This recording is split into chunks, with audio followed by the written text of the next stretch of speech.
Right now, Rafael Devers is in the midst of a big time slump. So what's going on?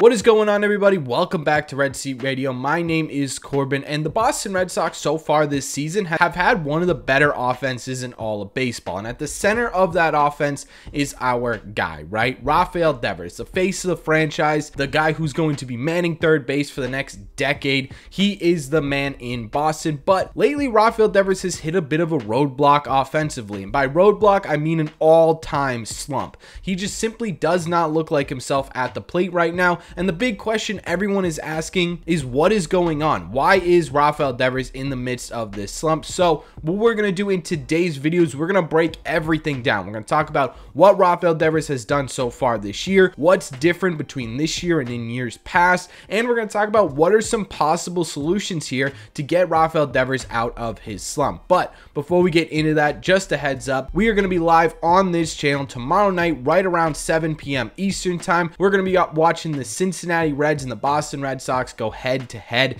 It's James Paxton versus some guy on the Cincinnati Reds. I honestly don't know who it is yet, but either way, these are a ton of fun. We get to talk Sox, we get to watch a game together, and really we just have a good time. So if you haven't been to one yet, be sure to head over to this channel around 7 p.m. Eastern time on this page. Anyways, thank you guys very much for clicking on this one. Let's get into it. Okay, so let's start by breaking down what Rafael Devers has done so far this season, because at the end of the day, he's still being an above average producer at the plate. He is currently hitting 242 with a really low 283 on base percentage, which is actually the lowest on base percentage of his entire career up until this point. And he also has a 500 slug, which still gives him around league average production at the plate with a 106 OPS plus. So about 6% above league average production for Rafi at the plate so far this year. And one of the things I kind of find kind of funny about this whole thing is that if anyone else on this Red Sox team, aside from maybe Masataka Yoshida, had a 106 OPS plus, we'd be like, all right, this guy's having a fairly solid season. But Rafael Devers is so good that even when he's 6% better than the rest of the league, we're all like, whoa, whoa, whoa, whoa, whoa. What is going on with Rafi, to the point where I'm sitting here making YouTube videos? So I thought that was just a funny little tidbit to add in there, that he's still above league average production.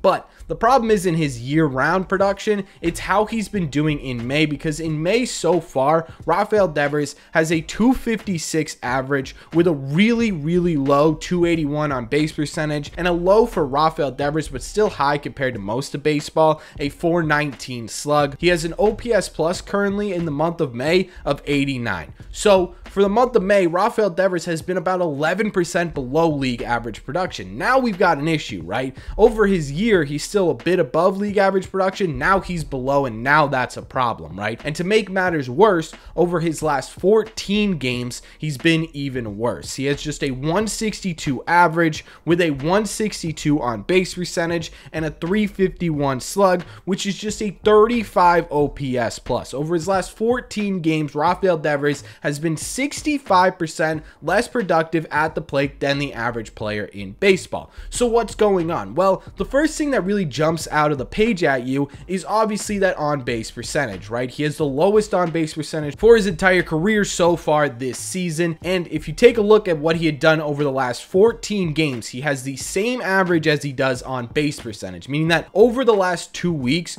Rafael Devers has not taken a walk. Over the last 2 weeks of games, Rafael Devers has not taken a walk. In fact, if you look at his yearly numbers, Rafael Devers currently at a walk rate of just 4.7%, which is in the 9th percentile in all of baseball. 91% of this league has a higher walk rate than Rafael Devers so far this year. The other thing that jumps out the page at you is how he's still maintaining a really high slugging percentage. He's still getting those extra base hits. He still has that power stroke. In fact, if you take a look at how Rafael Devers' contact looks so far this season, it's really good. He has some of the best contact statistics in all of baseball. He's in the 94th percentile in average exit velocity. He's in the 91st percentile in hard hit percentage. He's in the 84th percentile in barrel percentage. And he's in the 91st in expected slugging. So basically what I'm saying here is Rafael Devers is still making really solid contact at the plate. So maybe the issue is just he's not being patient enough. The problem with simply just saying Rafael Devers needs to be more patient at the plate is that Rafael Devers actually has a lower chase rate this year than he did last year, where he had a 140 OPS plus. And chasing's just kind of part of Rafi's game, right? It's something we've grown accustomed to seeing, where he's golfing balls at his shins 415 feet, or he's wrapping a double down the line on a ball that probably should have hit him in the elbows, right? That's just sort of how Rafi plays. He's a free swinger. He always has been a free swinger. So to tell Rafi, hey dude, you just need to be more patient at the plate and start looking for a little bit more walks, is going to be a bit of an issue, because that's just not who Rafi is. You don't want him changing his entire game just to get out of a slump. So what do? Well, the other option is Rafael Devers could be a bit more selective, which is a bit different than saying, hey, you just need to be more patient at the plate, right? Because this allows Rafael Devers to still free swing and still attack pitches that may be a bit outside the zone. But if he's selective and attacks very specific pitches in very specific locations, or he attacks very specific pitch types, that should help increase the amount of walks he takes, as well as increase his ability to throw the ball all over the field. And the biggest problem with him being selective is that the type of pitches he's seeing tends to be changing almost every single year. This year, Rafael Devers is seeing a bit of a different pitch mix from opposing pitchers than he has seen in years past. He's killing fastballs this year, but he's seeing less of them overall than he has his entire career. Last year, he was seeing fastballs about 59% of the time. This year, it's just 51.8% of the time. This year in particular, he's seeing a lot more breaking stuff than he has seen in years past. He's seeing 27% breaking pitches and 21.2% off speed pitches. So breaking pitches are stuff like slurves, curveballs, sliders, and off speed pitches are stuff like splitters and changeups, right? Stuff that goes just kind of drops down. The other one kind of has other sorts of movement here. So he's seeing a lot more off speed pitches in general than he is fastballs. And that could be leading to a bit of an issue for Rafael Devers, because he's not hitting either breaking balls or off speed pitches particularly well. Of the two, he's definitely hitting breaking balls a little bit better, with a 250 average on the year and a 519 slug on the year, which is pretty decent. But on the off-speed pitches, he is hitting just 140 with a 220 slug. Going after these off-speed pitches specifically that are breaking outside of the zone could be a big reason why Rafael Devers is in this bit of a slump, right? Because what it does is it leads to a lot less contact than what you need it to be. And what I mean by that is line drives right now for Rafael Devers are down about 6.4% from last year, and he's hitting way more fly balls, which are up to about 8.4% from last year. So he's getting under pitches a lot more, which is interesting because it happens at the same time he's getting more off-speed pitches and he's chasing a little bit less. What that most likely means is Rafael Devers is chasing these off-speed or breaking pitches, getting under them, popping them up, or grounding them out to second base, as opposed to waiting on and being selective and waiting on a specific pitch and punishing that one. So if they were to ask me, if they were to sit me down and say, Corbin, how do we fix Rafael Devers? My answer to them would be to just keep letting him swing the way he's swinging. Obviously, don't limit his free swing, and that's just who Rafi is. That's how he has gotten to the point that he has gotten to. That's why you paid him $300+ million.